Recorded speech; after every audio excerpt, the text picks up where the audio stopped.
Assalamualaikum warahmatullahi wabarakatuh, teman-teman. Berjumpa kembali di channel Kang Gugum. Kali ini saya akan membahas tentang apa peluang usaha yang mungkin bisa dilakukan oleh khususnya para pionir ya, dengan berjalannya ekosistem di Pi Network. Jadi, ketika banyak orang masih sibuk bertanya, berapa harga Pi di masa depan? Mungkin ada pertanyaan yang lebih penting. Jika Pi Network benar-benar berhasil membangun ekosistem digitalnya, siapa yang akan mendapatkan manfaat terbesar? Apakah hanya orang yang menyimpan Pi, atau justru orang-orang yang membangun usaha, membuka layanan, dan menyediakan kebutuhan bagi komunitas pionir? Dan yang lebih penting, bagaimana peluang tersebut jika dikaitkan dengan aturan yang berlaku di Indonesia? Mari kita bahas bersama, teman-teman. Teman-teman pionir, kalau kita melihat arah perkembangan Pi Network selama beberapa tahun terakhir, ada satu pola yang sangat jelas. Core Team tidak hanya membangun koin, mereka membangun ekosistem. Ada wallet, ada mainnet, ada browser, ada app studio, ada AI tools, ada launchpad, ada ekosistem directory. Semua itu menunjukkan bahwa Pi tidak sedang dipersiapkan hanya untuk disimpan di wallet, tetapi untuk digunakan dalam aktivitas ekonomi. Dan ketika ekonomi tumbuh, peluang usaha pun ikut tumbuh. Mari kita lihat. Peluang pertama, merchant, toko, dan warung. Ini adalah peluang yang paling dekat dengan kehidupan kita sehari-hari. Bayangkan sebuah perumahan dengan 500 keluarga. Di sana ada warung, ada toko sembako, ada toko alat tulis, ada toko bangunan, ada konten pulsa. Mengapa semua usaha itu bisa hidup? Karena ada komunitas yang membutuhkan barang dan jasa.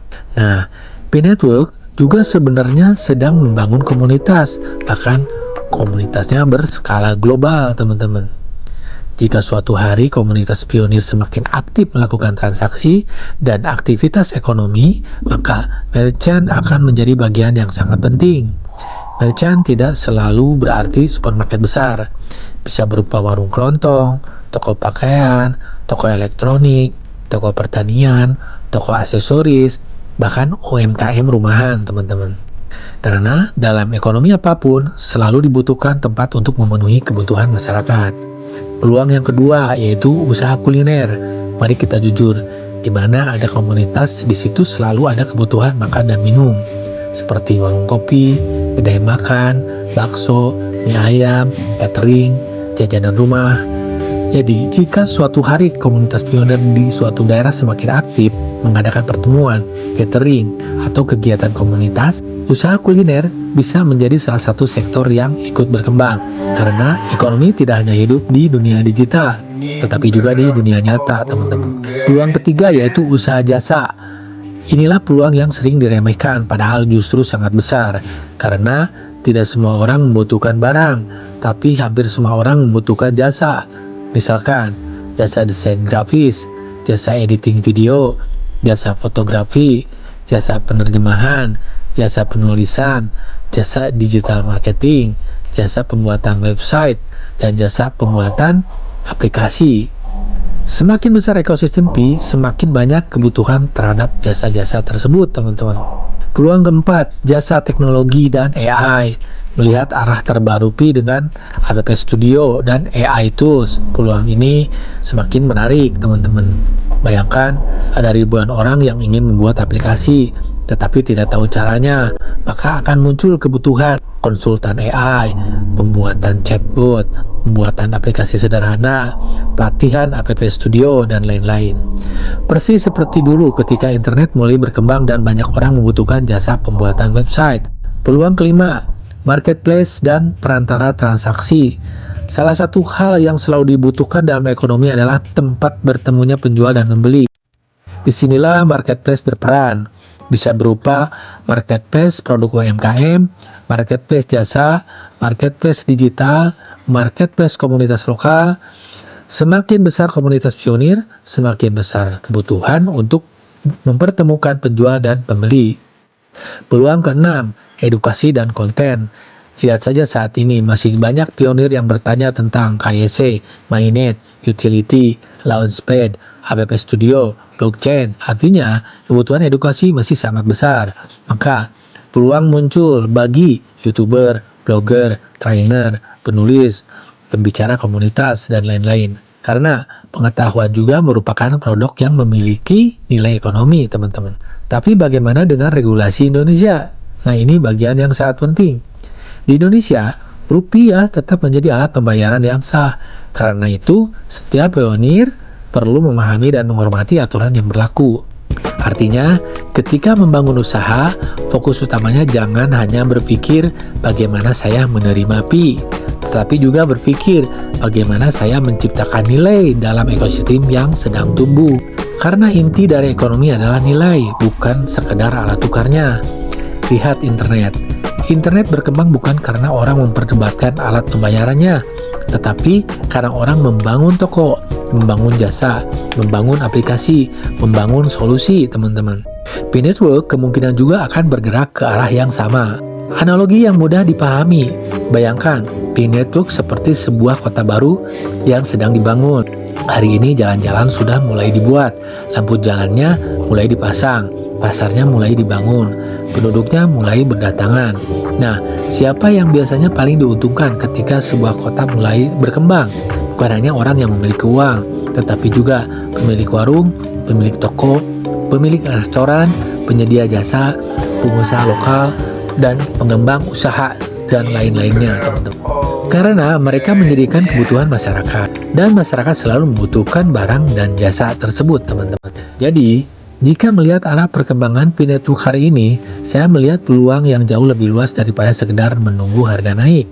Saya melihat peluang bagi pemilik warung, pemilik toko, pemilik UMKM, penjual produk digital, penyedia jasa, konten kreator, developer aplikasi, pengusaha teknologi, pelaku edukasi, dan sebagainya.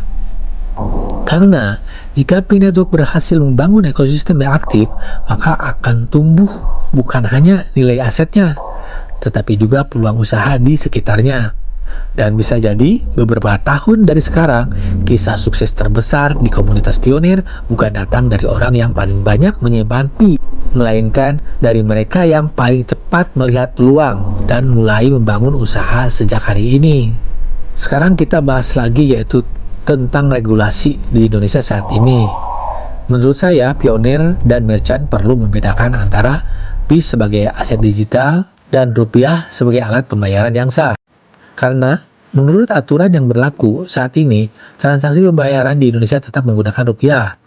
Analogi sederhana, bayangkan Anda memiliki emas memiliki nilai, tetapi ketika membeli nasi goreng di warung yang digunakan sebagai pembayaran resmi tetap rupiah, emas bisa menjadi aset yang dimiliki, disimpan atau diperjualbelikan sesuai aturan yang berlaku. Jika merchant pionir ingin berjualan, model yang lebih aman dan realistis adalah yaitu model pertama, harga tetap dalam rupiah. Contoh, bakso 20.000, kopi 10.000, kaos 150.000. Kemudian, sistem dapat menghitung berapa nilai pi yang setara berdasarkan mekanisme yang disepakati kedua pihak. Dengan demikian, harga barang tetap mengacu pada rupiah sebagai satuan harga. Model 2 yaitu pi sebagai loyalitas poin. Analogi seperti poin Alfamart, poin di Indomart, atau member poin hotel dan lain-lain. Misalnya, belanja 100.000 mendapatkan reward tertentu dalam ekosistem. Bisa dalam bentuk reward koin pi dan sebagainya, teman-teman. Model seperti ini lebih mudah dipahami karena fokusnya pada loyalitas pelanggan dan komunitas. Yang ketiga yaitu model marketplace dan jasa komunitas. Misalnya seorang desainer membuat logo, harga jasanya tetap dinilai dalam rupiah. Kemudian platform menyediakan mekanisme yang sesuai dengan aturan yang berlaku untuk penyelesaian transaksi. Kenapa core team fokus utility? Menurut saya inilah alasan mengapa core team selama ini lebih banyak membangun app studio, launchpad, ekosistem app, developer platform, AI tools, dan lain-lain. Daripada berbicara tentang menggantikan mata uang negara, karena membangun utilitas relatif lebih mudah disesuaikan dengan regulasi masing-masing negara.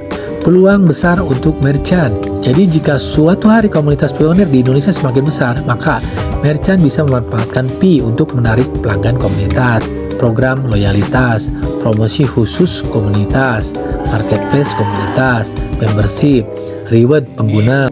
Jadi menurut saya pionir tidak perlu melihat PIS sebagai pengganti rupiah, karena regulasi Indonesia sudah jelas bahwa alat pembayaran yang sah adalah rupiah. Justru peluang besarnya adalah bagaimana PI bergerak di ekosistem, komunitas, loyalitas pelanggan, aplikasi, marketplace, dan aktivitas ekonomi digital. Karena yang sedang dibangun PI Core Team bukan sekedar alat bayar, tetapi sebuah ekosistem yang memungkinkan bisnis, aplikasi, dan pengguna saling terhubung. Dan jika ekosistem itu tumbuh, maka merchant, UMKM, warung, toko, maupun penyedia jasa berpotensi memperoleh pasar baru dari komunitas pionir yang terus berkembang. Demikian teman-teman, jika menyukai konten seperti ini, silakan berikan like, berikan komen yang positif, juga kritikan yang membangun, bantu subscribe, juga bantu share ke sesama pionir dan bukan pionir, agar PI Network semakin dikenal oleh berbagai kalangan. Demikian teman-teman, wassalamualaikum warahmatullahi wabarakatuh.